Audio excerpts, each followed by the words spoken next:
Assalamualaikum warahmatullahi wabarakatuh. Jumpa dengan saya lagi, Neng Eva. Gimana kabarnya sahabat-sahabatku semuanya hari ini? Yang soleh dan soleha, yang cantik dan yang ganteng, yang rajin menabung, tidak sombong, dan juga rajin sedekah. Semoga hari ini sehat-sehat selalu dan dalam lindungan Allah Subhanahu wa Ta'ala.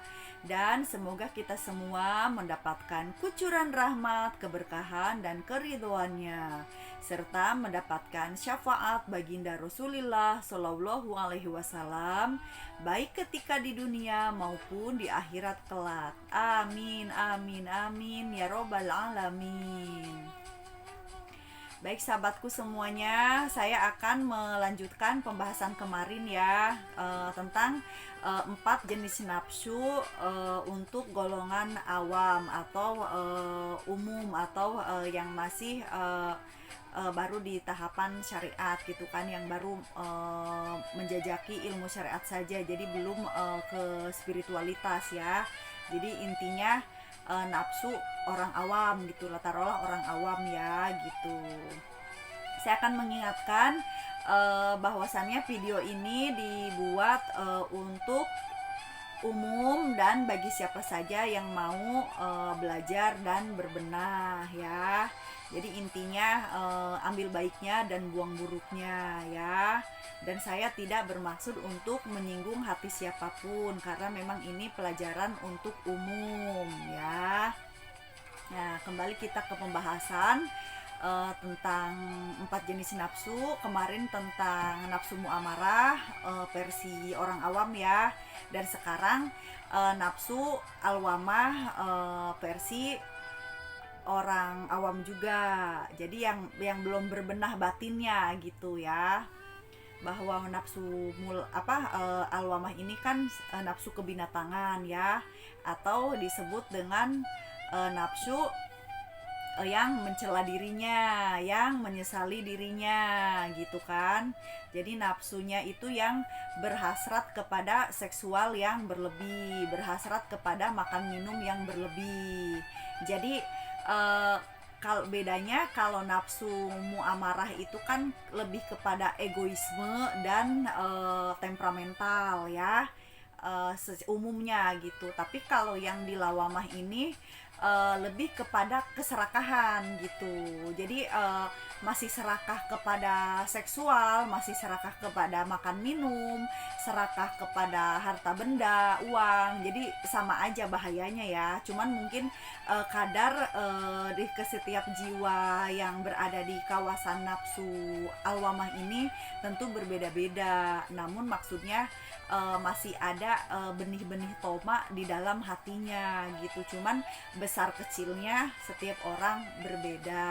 Namun kita kan ambil secara umum. Jadi intinya orang yang berada di kawasan nafsu lawamah ini atau nafsu kebinatangan ini, jadi masih ada rasa haus atau rasa ingin lebih gitu ya, serakah toma gitu. Jadi benih tomanya tuh masih ada gitu. Kalau mau makan yang dipikirin makanan mulu, terus kalau misalkan minum yang mikirnya itu pengennya minum-minum mulu, entah itu minum alkohol, entah itu minum kopi, minum susu gitu, minum teh, minum sirup gitu kan, minum jus, tapi dia itu memiliki keinginan yang lebih gitu. Jadi misalkan normalnya orang minum kopi misalkan 3 gelas atau 4 gelas, dia itu pengennya 10 gelas sehari gitu, 7 gelas sehari. Kalau misalkan minum jus, orang sehari misalkan 2 gelas, dalam sehari dia itu pengennya 4 gelas, 5 gelas gitu.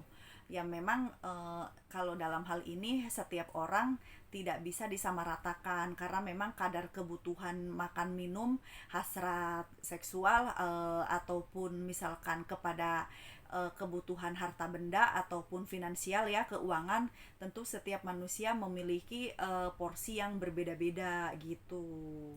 Namun kita bahasnya itu yang ininya saja ya, maksudnya yang secara umumnya saja gitu.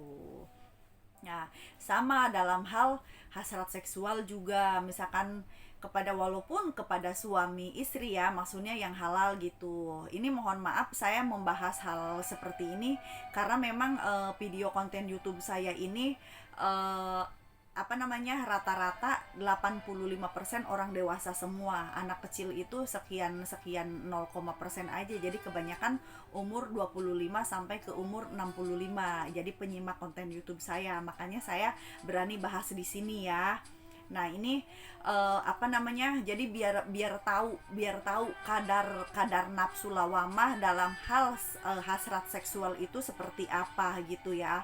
Misalkan contoh, walaupun kepada yang halal, kalau misalkan dia sehari itu memang ada yang nafsunya itu berlebih gitu, tidak mau kurang dari 2 atau 3 kali per hari, ada yang seperti itu. Nah itu kan kalau normalnya itu kan mengikutin hadis itu kalau nggak salah 2 hari sekali ya.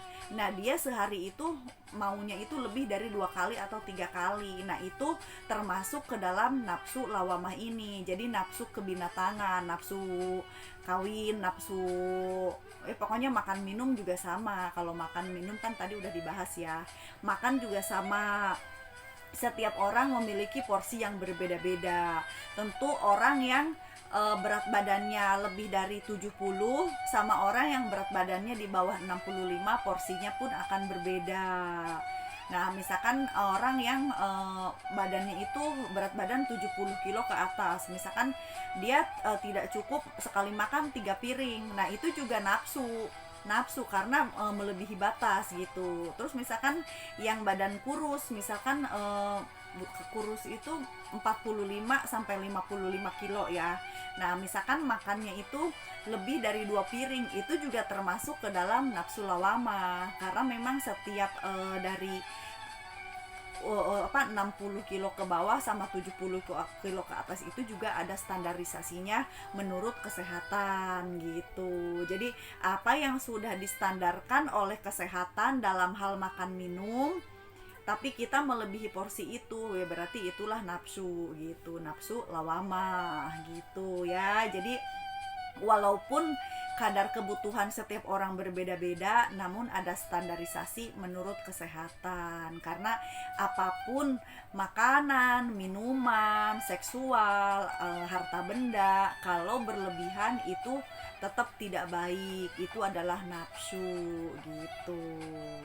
Dan orang misalkan yang punya anak 5 sama punya anak 1 sama yang misalkan punya pembantu banyak atau yang punya pembantu sedikit, tentu kadar kebutuhan dalam mencari uangnya atau pengeluarannya juga tentu berbeda dengan orang yang punya pembantu sedikit atau yang tidak punya pembantu. Artinya kan tidak punya beban tanggung jawab yang banyak gitu kan. Jadi dari cara kerja kerasnya pun kita tidak bisa mengukur bahwa orang itu misalkan kerja siang malam kerja terus, tapi kan dia punya karyawan misalkan 10 gitu di rumahnya atau 5 misalkan sama tukang kebun sama supir gitu. Tentu kadar mencari rezekinya juga akan berbeda dengan orang yang cuman punya anak 2 dan tidak punya pembantu gitu. Itu kalau misalkan kerjanya sampai lembur misalkan overtime gitu kan, itu juga belum bisa dikatakan nafsu selama memang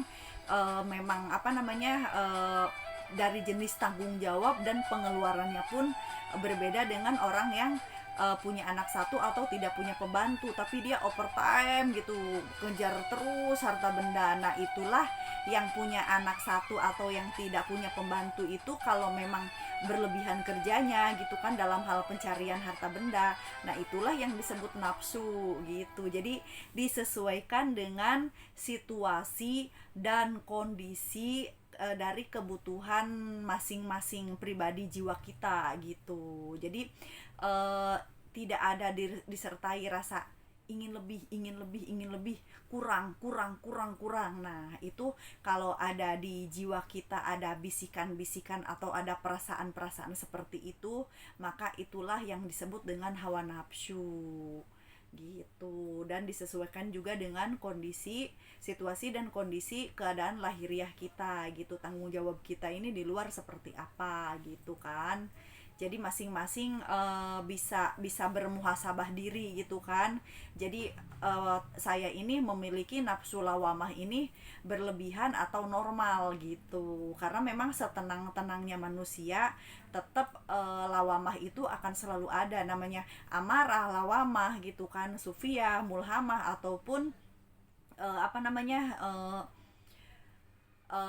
mutmainah gitu kan, semuanya memiliki gitu. Jadi 4 unsur ini. Kalau sufiyah itu sebenarnya sih masuknya ke lawamah, cuman lawamahnya itu yang sudah baik gitu, jadi disebutnya sufiyah. Jadi bisa dikatakan 5 jenis nafsu atau juga 4, karena sufiyah sama lawamah ini sama gitu, cuman dia transisi aja gitu. Jadi yang lawamahnya itu, yang kebinatangannya itu yang sudah agak lebih baik gitu ya. Oke, cukup segitu saja dulu ya. Mudah-mudahan bisa difahami, ambil baiknya dan buang buruknya, dan juga semoga bermanfaat ya. Saya mohon maaf kalau ada kekurangan dan kesalahan dalam menyampaikannya. Saya hanya manusia biasa yang belajar dan terus belajar. Minal aidin wal faidin, mohon maaf lahir dan batin. Wassalamualaikum warahmatullahi wabarakatuh. Sehat selalu.